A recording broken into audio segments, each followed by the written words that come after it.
Suriname used to be one of the fastest growing economies, but recently its GDP fell by 44%. And although COVID played a part, it was well on its way down before then. So what made Suriname's economy boom and bust so quickly? Back from 2000 to 2014, Suriname's economy boomed as it doubled down on gold and oil during an international rise of commodity prices. While this brought a lot of prosperity to the little country, it meant that 90% of the money made on exports solely came from gold and oil. Moreover, 45% of government funding came just from these two resources. The rapid, constant growth made the government complacent, turning it into a bloated and inefficient system that ended up providing 40% of all jobs in the country. This reliance on government jobs shows just how weak the private sector was. Big businesses were basically non-existent, and of the smaller ones that did exist, most either had to sell goods and services to the government or import products that couldn't be made locally. I'd also be remiss not to mention the lacking infrastructure. Things like air transport, electricity, border crossings, education, and labor productivity.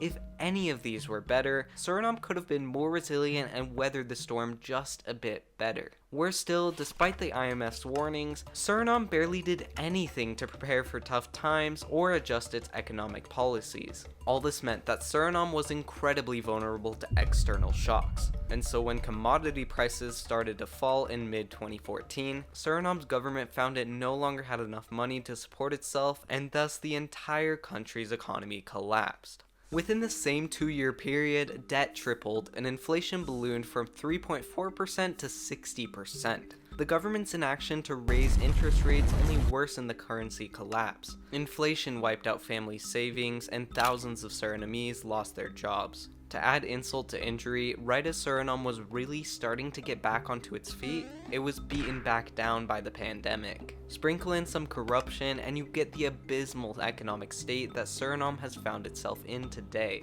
It now knows that mismanagement and overdependence are its biggest challenges, and so here's how Suriname plans to tackle these issues heading into the future. The immediate goal is to stabilize the economy by getting its debt and inflation back under control. From there, the country expects to access oil reserves and thus a whole new wave of money in the coming years. Wait, isn't this bad? Wouldn't that just lead to Suriname becoming even more dependent on oil? Well, not necessarily. Suriname's recent past taught it the risks that new oil money brings, the biggest risk being Dutch disease. It's the phenomenon that an over-reliance on one sector of the economy, in this case oil, causes other sectors of the economy to decline. Diversification is the key to conquering Dutch disease, and so it aims to bolster the private sector by improving education, increasing jobs, and investing in other industries. Outside organizations like the IMF, the IDB, and Lazard are all helping Suriname get back onto its feet. Just like how Suriname's economy is highly dependent on the government, neighboring French Guiana relies on France for much of its own economy.